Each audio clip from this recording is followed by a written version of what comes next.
Why, hello and welcome everybody. It is Pohx again. So today I kind of wanted to just update you guys with the character that I'm going to be playing for probably maybe only one more day. It may be a little bit longer. It totally depends on release dates of certain games. So for those of you guys who don't know, Revelation was pushed back to the 3rd of November. So we might actually get some more Path of Exile content in instead of just like 2 or 3 days like I originally thought it was going to be, or 3 or 4. But anyway, let's talk about the Poison Trapper that I'm going to be showing you guys, and then I'm going to be playing on the stream.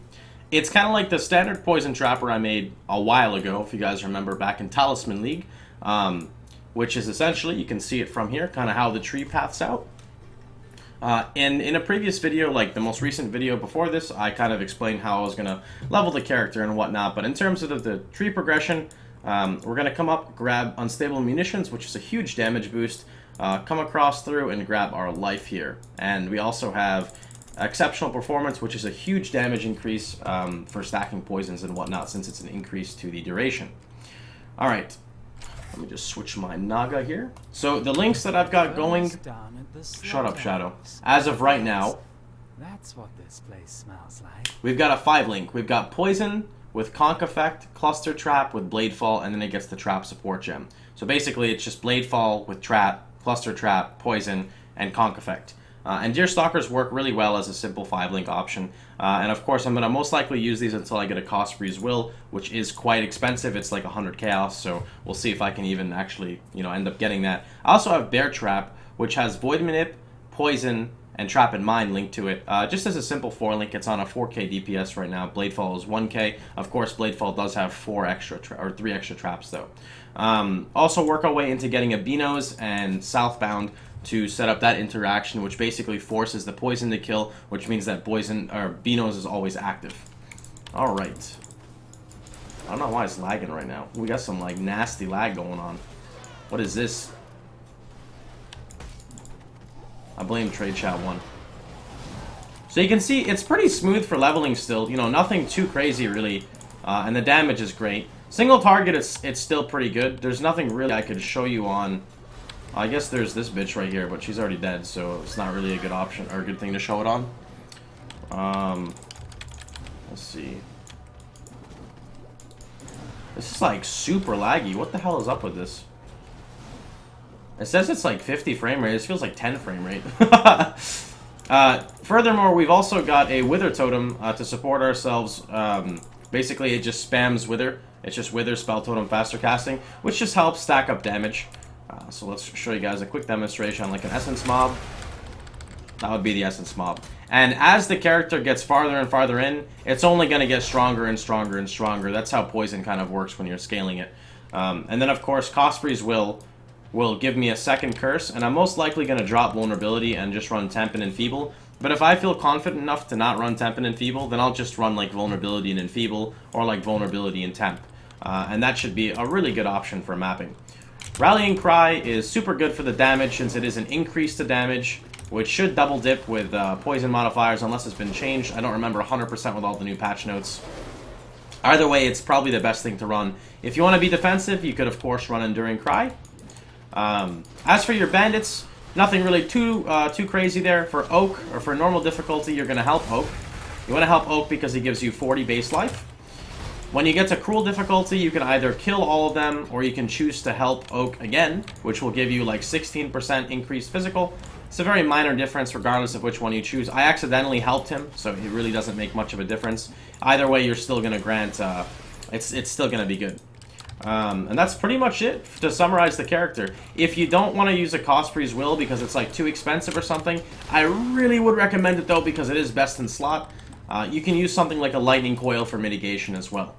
Remember that when you get a Beano's Kitchen Knife, the clear speed of the character really kind of shines at that point, because what Beano's does is it says when a poisoned enemy dies, the nearby effect spreads to other characters basically.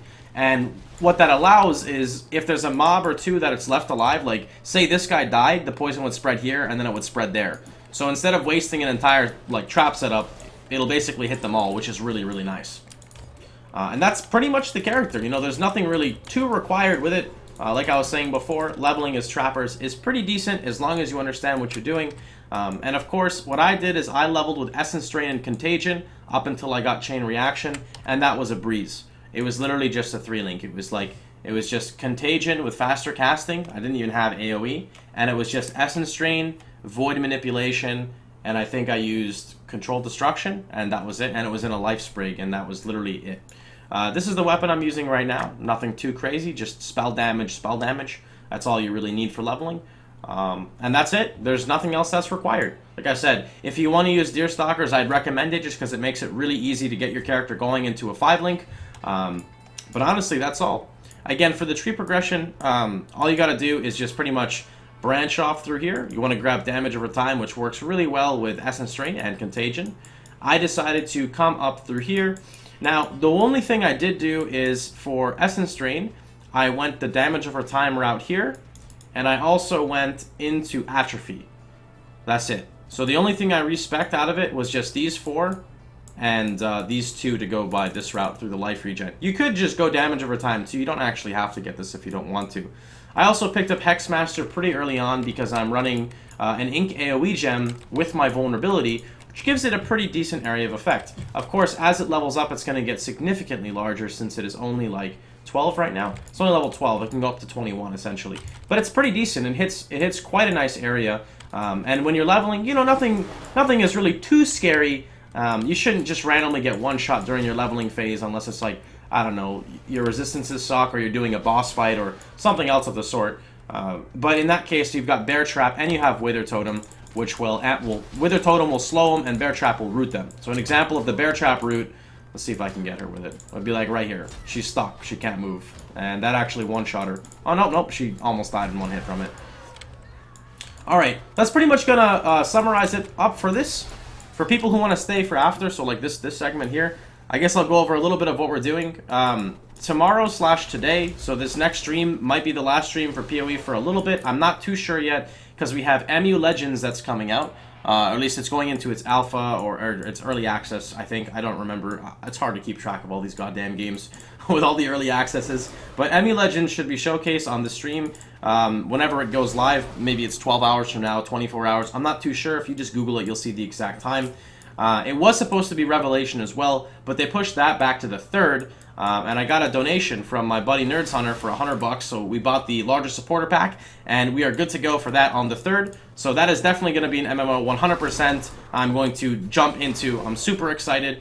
I'm kind of sick of all the games that are created over in like Japan and Korea and get ported over here because they're always like a year behind or 2 years behind, and I don't really like that.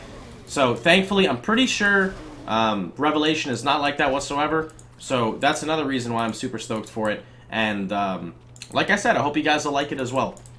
But if you want to stay for the PoE content, like I said, today on the stream, so within probably an hour or 2 of this video actually being released, you'll see me live on Twitch, and we should have this guy in maps easily. He's about to hit 56. So we should at least level 70 today, minimum. So there'll be a good amount of content. Anyway, hope you guys enjoyed yourself, and I'll see you boys all later. Remember, if you did like the video, please feel free to like, share, and subscribe.